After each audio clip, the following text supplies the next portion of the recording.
Stanley ಕೆವಿರವರು ಒಡನಾಡಿ ಸೇವಾ ಸಂಸ್ಥೆಯ ನಿರ್ದೇಶಕರು.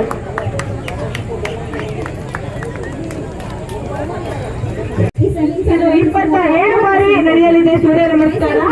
ಮೊದಲಿಗೆ 5 ಬಾರಿ ಈ ಸಂದರ್ಭದಲ್ಲಿ ಸೂರ್ಯ ನಮಸ್ಕಾರವನ್ನು ನಡೆಸಲಾಗುತ್ತದೆ. Inhale, very nice the way she has portrayed the form. Exhale, fold forward. Inhale, head up. Thank you so much. Exhale, jump as Chaturanga Dandasana. I request Shweta ji to come forward and accept the order. Exhale, Adho Mukha Svanasana. 5 breath. Art and Kalsala. Shweta madam namaste. Inhale, jump forward. Head up. I request the ladies wing to please join the hands.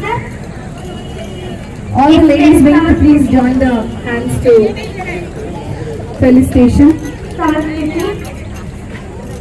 Inhale, arms up. Exhale, fold. Inhale, arms up. Exhale, Samastiti. Vanita, first of all, ನಮ್ಮ supporters, ಯೋಗಾಪಟುಗಳಿಗೆ ಧನ್ಯವಾದಗಳು. ದಯವಿಟ್ಟು ಕುಳಿತುಕೊಳ್ಬೇಕಾಗಿ ವಿನಂತಿಸಿಕೊಳ್ಳಿ. ಕಾರ್ಯಕ್ರಮದ ಒಂದು ಮುಖ್ಯ ಅತಿಥಿಗಳಾಗಿ ಆಗಮಿಸಿರುವ doctor ರತಿದೇವಿಯವರೇ, ಕಾರ್ಯಕ್ರಮದ ಆಯೋಜಕರಾದ ಸ್ಟಾಲಿನ್ ರವರೇ ಹಾಗೂ ಒಡನಾಡಿ ಸಂಸ್ಥೆಯ ಎಲ್ಲ ಸಿಬ್ಬಂದಿಯವರೇ ಹಾಗೂ ನನ್ನ ನೆಚ್ಚಿನ ಮಕ್ಕಳೇ, ಯೋಗ ಮತ್ತು ಮಾನವ ಕಳ್ಳ ಸಾಗಾಣಿಕೆ ಇವೆರಡನ್ನೂ ರಿಲೇಟ್ ಮಾಡಿ ಈ ಒಂದು ಅದ್ಭುತವಾದ ಕಾರ್ಯಕ್ರಮವನ್ನು ಒಳನಾಡಿ ಸಂಸ್ಥೆಯವರು ಆರ್ಗನೈಸ್ ಮಾಡಿದ್ದಾರೆ. ಇದ್ರ ಬಗ್ಗೆ ನನಗೆ ತುಂಬಾ ಖುಷಿ ಆಗ್ತಾ ಇದೆ. ಒಂದು ವ್ಯಕ್ತಿತ್ವ ಅಂತ ಹೇಳಿದ್ರೆ ಒಬ್ಬ ಮನುಷ್ಯನ ಮನಸ್ಸು ಮತ್ತು ದೇಹ ಎರಡು ನಡುವೆ ಕೋಆರ್ಡಿನೇಷನ್ ಇರಬೇಕು. ಇದನ್ನ ನೀವೆಲ್ಲ ಒಪ್ತೀರಾ? ದೇಹ ಮತ್ತು ಮನಸ್ಸು ಒಂದಕ್ಕೊಂದು ಕೋಆರ್ಡಿನೇಷನ್ ಇದ್ದಾಗ ನಮ್ಮಲ್ಲಿ ಏನೋ ಒಂದು ಅದ್ಭುತ ಶಕ್ತಿ ಕೆಲಸ ಮಾಡುತ್ತೆ ಅಂತ ನಾವು ಫೀಲ್ ಮಾಡ್ತೀವಿ. ಈಗ ನೀವು ಎಕ್ಸರ್ಸೈಸಸ್ ಮಾಡಿದ್ರಿ, ಯೋಗ ಮಾಡಿದ್ರಿ, ಎಷ್ಟು ರಿಲ್ಯಾಕ್ಸ್ ಅಂತ ನೀವು ಫೀಲ್ ಮಾಡಿದ್ರು ಅದನ್ನ ನಾವು ಕೂಡ ಫೀಲ್ ಮಾಡಿದ್ದೀವಿ. ಆ ರೀತಿ ಒಂದು ವ್ಯಕ್ತಿತ್ವ ರೂಪುಗೊಳ್ಬೇಕಾದ್ರೆ ಒಂದು ಸಮಾಜದಲ್ಲಿ ಅದ್ಭುತ ವ್ಯಕ್ತಿತ್ವಗಳು ನಿಮ್ಮಂತವ್ರು ತಯಾರಾಗಬೇಕು ಅಂದ್ರೆ ಇಂತಹ ಕಾರ್ಯಕ್ರಮಗಳು ಸ್ಫೂರ್ತಿ ಕೊಡ್ತವೆ. ಒಡನಾಡಿ ಸಂಸ್ಥೆಯವರು ಆಯೋಜನೆ ಮಾಡಿರುವಂತಹ ಈ ಕಾರ್ಯಕ್ರಮದಲ್ಲಿ ನೀವು ಎಷ್ಟು ಮಟ್ಟಿಗೆ ಆಕ್ಟಿವ್ ಪಾರ್ಟಿಸಿಪೇಷನ್ ತಗೊಂಡಿದ್ದೀರೋ ಇಲ್ಲೋ ನನ್ಗೆ ಗೊತ್ತಿಲ್ಲ. ಆದ್ರೆ ಈ ಕಾರ್ಯಕ್ರಮದ ಹೆಸರು ಕೇಳ್ತಿದ್ದಂಗೆ ಇದರಿಂದ ಏನೋ ಒಂದು ಉಪಯೋಗ ಆಗುತ್ತೆ ಅಂತ ಹೇಳಿ ನಾನು ಖುಷಿಯಿಂದ ಈ ಕಾರ್ಯಕ್ರಮಕ್ಕೆ ಬರ್ಲಿಕ್ಕೆ ಹೋಗ್ಕೊಂಡೆ. ನಾನು ಈಗ ಜೆ ಬೋರ್ಡ್ ಅಂದ್ರೆ ಬಾಲಾಪರಾಧಿಗಳು ಬಾಲ ನ್ಯಾಯಮಂಡಳಿಯಲ್ಲಿ ನಾನು ಕೆಲಸ ಮಾಡ್ತೀನಿ. ಕಾನೂನು ಸಂಘರ್ಷಕ್ಕೆ ಒಳಪಟ್ಟ ಮಕ್ಕಳುಗಳು ಯಾರಿರ್ತಾರೆ ಅಂದ್ರೆ 18 ವರ್ಷಕ್ಕಿಂತ ಚಿಕ್ಕವರು ಯಾರೇ ತಪ್ಪು ಮಾಡಿದ್ರು ಅದನ್ನ ನಮ್ಮ ನ್ಯಾಯ ಮಂಡಳಿ ಮುಂದೆ, ತಪ್ಪು ಮಾಡೋದು ಅಂತ ಹೇಳಿದ್ರೆ ಕಾನೂನಿಗೆ ವಿರುದ್ಧವಾಗಿ ನಡ್ಕೊಂಡಂತ ಸಂದರ್ಭದಲ್ಲಿ ನಮ್ಮ ಮುಂದೆ ಹಾಜರು ಮಾಡ್ತಾರೆ. ಅಂತ ಮಕ್ಕಳ ಜೊತೆ ನಾನು 2 ವರ್ಷದಿಂದ ಕೆಲಸ ಮಾಡ್ತಾ ಇದ್ದೀನಿ. ಅವಾಗ ಅವರನ್ನ ಅಬ್ಸರ್ವೇಷನ್ ಮಾಡ್ತಾ ಮಾಡ್ತಾ ನನಗೆ ಇಂಥ ಕಾರ್ಯಕ್ರಮಗಳಲ್ಲಿ ಹೆಚ್ಚಿನ ಆಸಕ್ತಿ ಇವತ್ತು ನನಗೆ ಬೆಳೆದಿದೆ ಅಂತಾನೆ ನಾನು ಅನ್ಕೊಂಡಿದ್ದೀನಿ.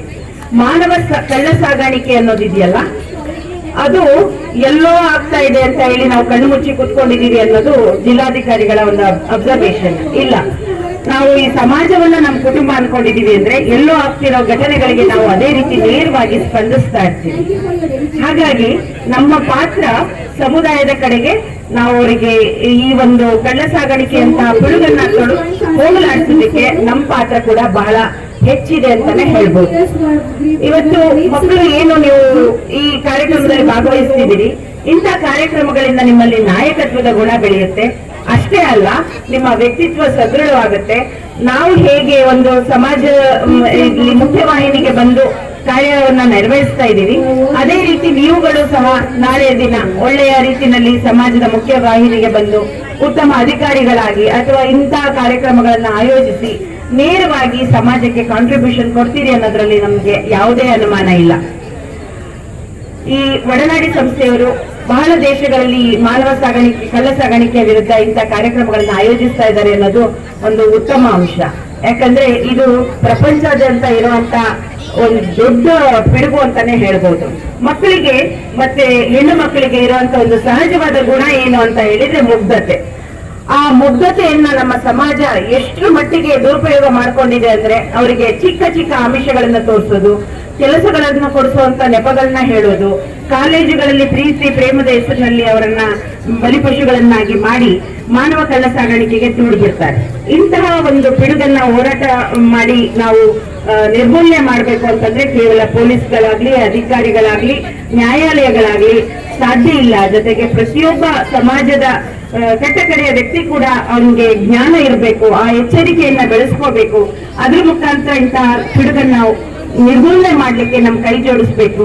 ಇದಕ್ಕಾಗಿ ಇಂತಹ ಕಾರ್ಯಕ್ರಮಗಳು ಪೂರಕ ಅಂತ ಹೇಳ್ತಾ ಇಂಥ ಒಂದು ಅಚ್ಚುಕಟ್ಟಾದ ಕಾರ್ಯಕ್ರಮಕ್ಕೆ ನನ್ನ ಅಭಿನಂದನೆಗಳನ್ನು ಆಯೋಜಕರಿಗೆ ತಿಳಿಸ್ತಾ ನನ್ನ ಮಾತನ್ನ ಮುಗಿಸ್ತೇನೆ. Thank you.